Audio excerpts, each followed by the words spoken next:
back-to-back dans un field de 1360 joueurs, 2 bracelets, une seule reine, Shina Okamoto. Aujourd'hui, on décortique la perf historique du poker féminin.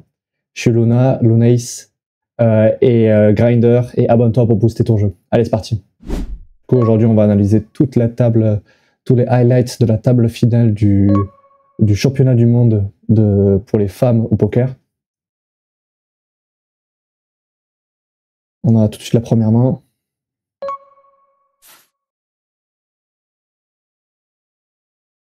En général, il faut vraiment éviter de flat en table finale. Ici, 80 000 les blindes, donc ça fait que 1,6 million elle a 20 blindes, si je dis pas de bêtises. Il faut... Ouais, donc là, il n'y a rien à dire pour ces 20 blindes. Par contre, Alcorn, je pense qu'il y a une erreur de flat derrière avec paire de 3. Il faut vraiment éviter de flat avec des pocket pairs quand on est en table finale, juste en général flat quand on est dominé ou on est dominé en stack. Très intéressant le bled de Egedius. Elle fait fold beaucoup de mains chez les adversaires. Je pense que Okamoto, elle va devoir call une fois. Ouais, c'est ce qu'on voit. Il y a beaucoup de straight draw, de flush draw à la turn, donc il y a beaucoup de choses qui ont pu miss. Là, on va voir quelle décision va choisir Egedius. Là, elle peut choisir un gros sizing, un petit sizing. Je pense qu'il y a un peu tous les sizings qui font du sens.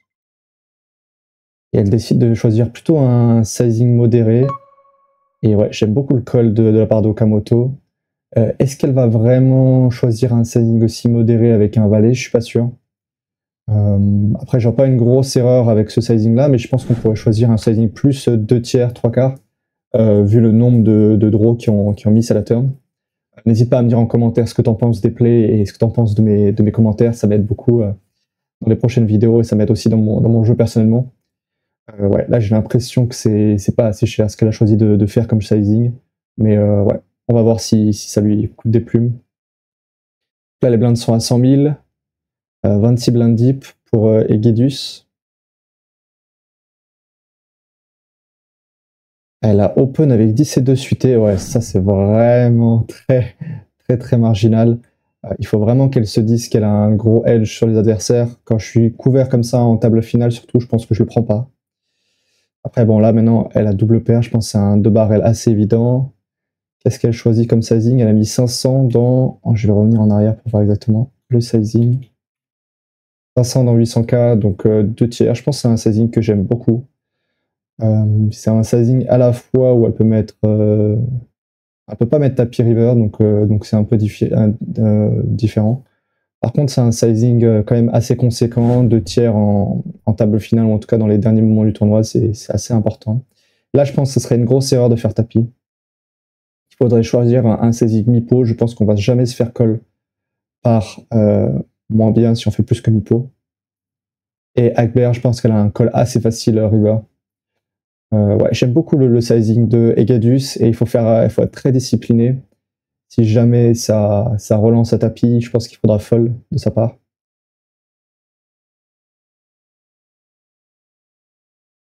Ouais, et la call, et on a vu qu'elle a perdu en face, donc ouais. Là, je pense que ce qu'il y a à retenir, c'est surtout qu'il faut éviter d'open trop large en table finale, surtout quand on est couvert et que nos adversaires se défendent plutôt bien. Le troisième spot, c'est un spot en blind vs blind, donc elles sont plus que 2 joueurs ici dans le coup.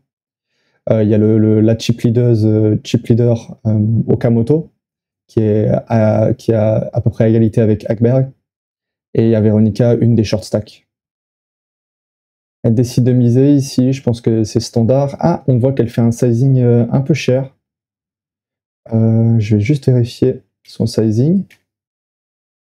Ouais, elle a fait quelque chose comme 2 tiers. Elle a fait 2 tiers dans 500 000. Là, je pense que c'est une grosse erreur de la part d'Okamoto de continuer. Warning, gros warning sur les boards tout de même comme ça qui sont aussi lock. En table finale, c'est des boards qu'on a envie de miser pas cher. Donc ici, on aurait envie de le faire peut-être un quart, un tiers, voire une blinde. Et là, elle décide de size up sur le board-là alors qu'elle est couverte. Je pense que c'est un gros warning et je pense que c'est une erreur de la part de Okamoto de call ici. Elle va pas avoir assez la gagne. Donc je pense que c'est une erreur de vouloir call cette main-là et de vouloir float. Donc ouais, grosse erreur, je pense, de ce côté-là. Ce genre de sizing tel, c'est vraiment rédhibitoire. Hein. Il faut vraiment faire attention et ça peut être dès le début être un fold au flop ici. Elle a décidé de donk ici sur ce 10. Ah, j'ai déjà vu la table. Je te spoil. Elle a décidé de donk ici sur ce 10 Okamoto et je pense que c'est pareil, c'est une erreur. Vu qu'on a beaucoup réduit la range de Veronica, on a enlevé beaucoup de bluffs. Ben, je pense que c'est une erreur ici de miser. D'ailleurs, très bon play de la part de Veronica.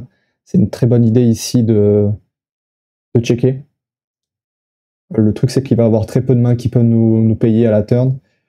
Si jamais les 3 ont voulu nous payer, ils vont fold à la turn. Donc c'est vraiment, il y a très peu de mains en fait. Les pocket pairs, c'est pas vraiment des mains qui doivent jouer comme ça, surtout pré-flop. Donc ouais, ici, je pense que c'est le meilleur play. Et on va voir ce qu'elle décide de faire river ou Kamoto. En tout cas, l'erreur, c'était vraiment au flop. Grosse erreur, je pense, au flop de continuer quand on a un sizing tel adverse aussi conséquent.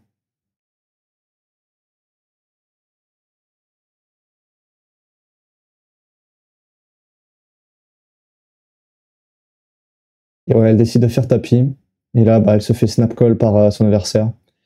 Et ouais, là, je pense que c'est une grosse erreur. Et ouais, je pense qu'elle a perdu beaucoup de plumes ici sur ce coup-là. Elle a perdu beaucoup de blindes. Et elle n'a pas du tout lu correctement la range adverse. Donc, il faut faire très attention. Des plays comme ça en TF, ça peut vraiment coûter très cher. Donc là, on a un tapis. Elle a 12 blindes, quelque chose comme ça. As-10 soft. Je pense que c'est OK. Je pense qu'il n'y a rien à dire. On a un peu deux décisions à sa place. Soit on peut faire tapis, soit on peut open fold. Mais c'est vrai que c'est un peu délicat d'open fold. Donc j'aime beaucoup l'option du tapis. On voit qu'elle est ex-aequo dans les dernières avec une autre personne. Donc c'est vraiment standard. Et très bon call de Okamoto. Il y a deux options. Soit on peut faire tapis, soit on peut call. J'aime bien les deux options. Je pense qu'il n'y a rien à dire. Il n'y a pas vraiment de préférence pour l'une ou pour l'autre. Et ouais, tout de suite la dame. 82%.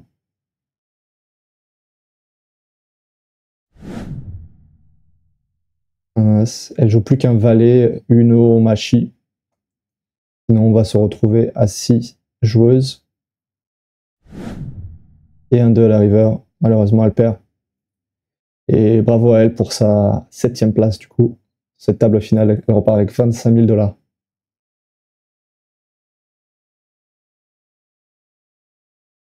Okamoto, maintenant, qui est chip leaduse. Elle arrive à 200 000, standard ici. Ici, mauvais flat de la part de Win. Il faut jamais flat ce genre de combo contre le chip leader. Jouer contre le chip leader, en général, il faut pas le jouer passivement. Donc là, je pense que c'est une grosse erreur de sa part. Il faut jouer en 3 bêtes si on pense que sa range est assez wide, ou sinon on fold, mais il n'y a pas de call. Et Veronica, je pense que c'est un peu standard. Choix de checker à la place d'Okamoto, j'aime beaucoup. On n'aura pas 3 strict de value, donc on peut décider d'en mettre que 2. Et Veronica, je pense qu'elle est beaucoup trop gourmande ici dans ce coup-là, il faut pas du tout bête. Elle value beaucoup trop fin, et elle va vraiment se cut contre des as bien meilleurs chez la range adverse. Donc bah là, elle doit checker et abandonner le coup, bien sûr. Donc grave erreur encore ici. Elle bluffe beaucoup trop contre le chip leader ici, c'est vraiment une grosse erreur. Et elle décide de faire des petits sizing aussi, je pense que c'est vraiment pas du tout des sizing adaptés à jouer contre le chip leader. Donc ouais, erreur ici, et elle décide de faire all-in, et ça va être un snap fold hein, de la part de Veronica, il n'y a vraiment pas de décision ici. D'ailleurs, il fallait pas miser ni à la turn, ni à la river. N'hésite pas à me dire ce que tu en penses en commentaire, mais là, je pense que c'est une grosse erreur de sa part. Okamoto qui a pris le large, on voit, elle a 12 millions. 12 millions sur les blindes à 120 000, donc ça fait 120 blindes, hein. C'est énorme. Open, et on a un push, elle a quelque chose comme 8 blindes. 8 blindes. Ouais. Décision pas forcément facile, mais je pense qu'il faut se raisonner à call ici. Non, elle a moins que 8 blindes, 800, 960 divisé par 120, ça doit faire environ 4. Ouais, c'est ça, quelque chose comme 8 blindes, j'avais bien compté. Un 6 déjà.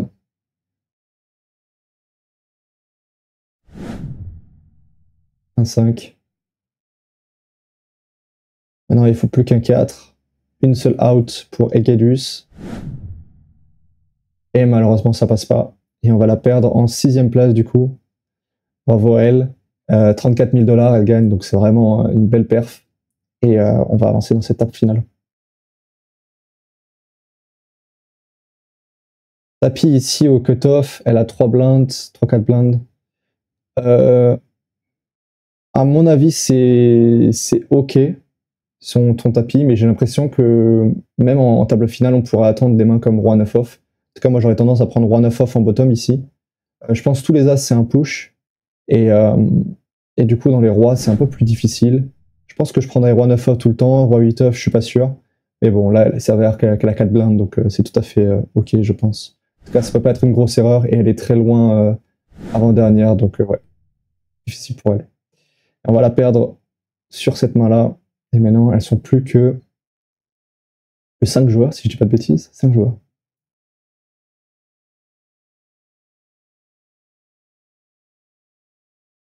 Quatre joueurs même. Iceberg ici, je pense qu'elle peut raise ou elle peut call. Elle décide de raise avec un sizing assez intermédiaire. Je pense que quand on raise contre le chip leader, on a envie de prendre des sizings un peu plus gros. Donc, ou alors limper, mais j'aime pas trop ce choix de sizing un peu intermédiaire. Ici sur ce board, elle a un peu deux décisions. Je pense que elle peut soit bet, soit check. Normalement, la chip leader ne devrait pas défendre des mains comme 2 et 5 off. Donc là, on a un peu deux décisions. Est-ce qu'on a envie de miser ou de check? Je pense en général, les sizings qu'on va décider contre le chip leader, ça va être des sizings assez gros. Et sur cette turn ici, je pense que c'est mieux de fold. Il y a des mains qu'on n'a pas dans notre range et qui sont vraiment touchées la range adverse. Il y a des 2 paires, il y a beaucoup de 2 paires qu'on n'a pas non plus. Donc j'aime beaucoup l'option de Hackbear de checker. Ici, à la place d'Okamoto, on va pouvoir envoyer une praline ici.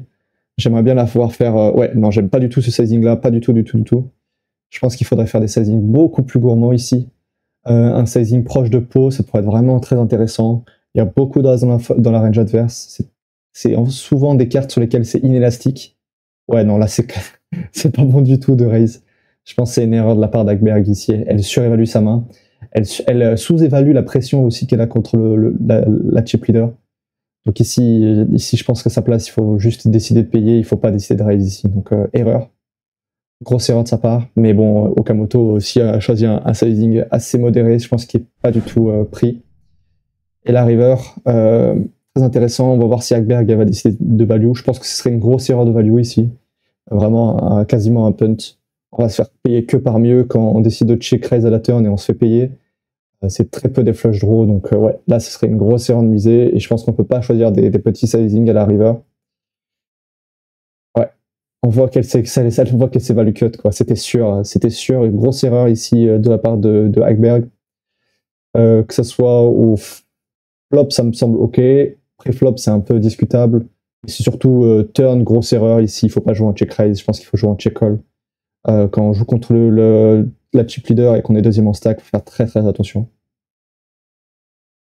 On a un raise, on a un 3-bet de Alcorn. Et là, ça va être très difficile. Quand on est dans ces spots-là, il faut vraiment réfléchir à est-ce que notre adversaire est capable d'avoir des 3-bet bluffs. Et en général, la plupart des joueurs ne sont pas capables d'avoir des 3-bet bluffs ici. Et ils sont pas capables d'induce aussi moins bien. Donc là, à la place de Yuin, je pense qu'on aurait pu trouver le fold. En tout cas, on n'aurait pas. Je pense que la meilleure option, c'est pas de 4 bêtes. Dis-moi ce que t'en penses en commentaire. Mais j'ai l'impression que contre la majorité des gens, c'est un play qui est beaucoup trop fort et qui va être beaucoup trop déséquilibré en value. Donc après, est-ce qu'elle est capable de faire ça avec As-Roi off? Si elle est capable de faire ça avec As-Roi off, ça devient vraiment très proche. Mais ouais, du coup là c'est un peu la question. Là il n'y a plus qu'une blinde chez Win. Donc j'aime beaucoup la décision de call chez Okamoto. Elle décide de min raise, ça se fait totalement. Elle a vraiment une grosse avance sur tout le monde, donc elle peut décider d'open plus large au bouton. Et elle peut aussi, on va dire, chase les bounty. Alcorn, c'est vraiment pas bon ici, son call, je pense. Même pour éliminer l'adversaire, j'ai l'impression que c'est pas vraiment le genre de pied qu'on a envie de prendre. Dis-moi en commentaire, je suis peut-être pas assez fort sur ce genre de configuration. Et là, elle décide de jouer passivement, pareil. J'aime pas du tout la décision de Alcorn. Et elle a check river alors qu'elle aurait sûrement dû miser, de reprendre le lead. Il y a beaucoup de bluffs chez l'adversaire qui vont s'arrêter sur ce 3. En tout cas, j'ai pas l'impression qu'elle va en mettre 3 ici à Okamoto. Donc on aurait vraiment pu réfléchir à reprendre le lead à la place d'Alcorn. Et sûrement qu'on avait un peu de value contre la range adverse de Okamoto. Si jamais elle a une dame ou un roi qu'elle a décidé de miser small, eh bien, on peut avoir de la value river en reprenant le lead. Donc ouais, pareil, je pense un peu de précipitation sur le play adverse. Et si on estime que notre adversaire il va trop checker la river, on peut se décider de call. Là, on a un tapis à 3-4 blindes. Il n'y a rien à dire ici sur le play de Okamoto et sur le play d'Alcorn. Les deux sont vraiment très standards. Même un play, même 10 blindes deep, je pense que c'est un tapis et un call des deux côtés. Et on fait la quinte directement contre le brelan. C'est bien ça? Ah non, pas quinte. Tirage quinte par les deux bouts. Top pair plus quinte, tirage quinte par les deux bouts. Un roi, ça va pas être suffisant. Pour l'instant, ça fait brelan contre full. On peut voir les cartes 7 out. Donc, dame, roi ou valet vont faire gagner Okamoto. Et un as, ça va pas être bon un as. Et on fait doubler la joueuse qui était le plus short. Elles sont plus que 3 sur ce tournoi. On va voir comment ça se finit. Quel va être le dénouement final.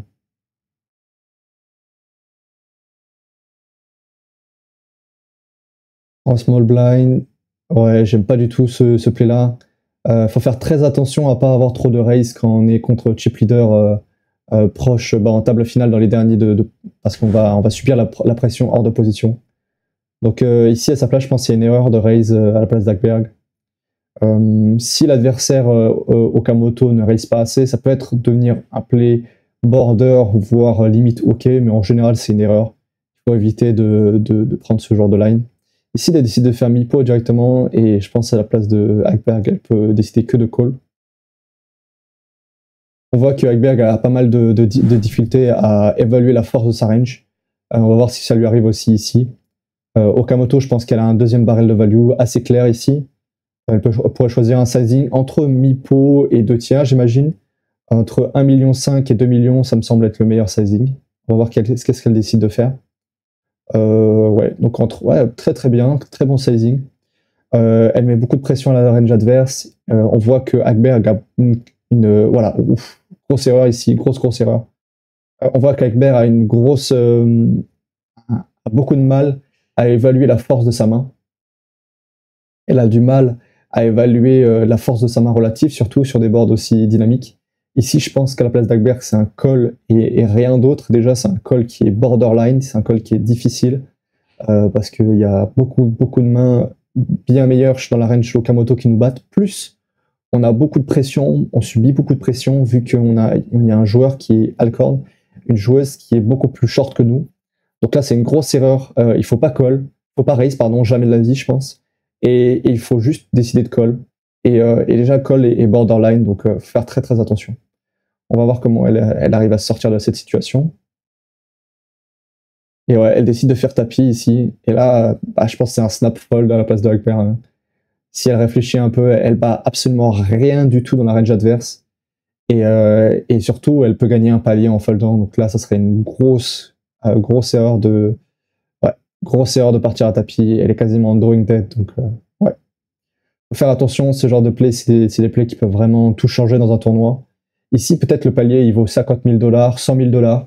Donc là, en faisant cette erreur en BVB, ça lui a coûté entre 50 et 100 000 $, qui est vraiment conséquent. Et Okamoto, on peut voir qu'elle a très bien compris que son adversaire, elle aimait sa main, elle n'était pas capable ou elle n'était pas prête à fold. Donc vraiment, Okamoto qui joue d'une manière qui a un niveau bien supérieur aux autres femmes, on voit sur cette table finale. En tout cas, elle montre vraiment de la compréhension, de l'analyse, vraiment du beau jeu, quoi. C'est vraiment magnifique de sa part. Là, elle décide de faire tapis pour quelque chose comme 20 blindes et on a un snap call. Oula, c'est bien ça? Ou 10 blindes?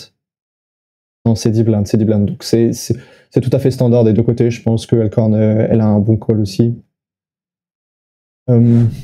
On voit qu'elle a eu tendance à se précipiter un peu. Je pense que c'est quand même un tapis et un call standard, mais il faut faire attention. Okamoto, si de temps en temps, elle peut décider d'induce cette main, mais je pense que c'est ok aussi ici. Et là, maintenant, il n'y a plus qu'un as ou une dame qui peut aider Alcorn. Et malheureusement, ça ne marche pas. Et on a une winner, une victoire de Shina Okamoto qui va gagner 184 000 $. Et bravo à elle pour ça. On va faire tout de suite juste un rapide bilan de ce qu'on a pu voir. Ouais, on a pu voir qu'il y avait pas mal d'erreurs d'évaluation de force de leurs mains. Je fais une vidéo là-dessus si tu veux voir. Si cette vidéo t'a plu, n'hésite pas à t'abonner, à liker la vidéo, à commenter pour me dire ce que t'en penses des plays qu'on a pu voir. Et sinon, on se retrouve dans une prochaine vidéo où je t'épingle une autre vidéo si t'as aimé celle-là. Allez, ciao, ciao.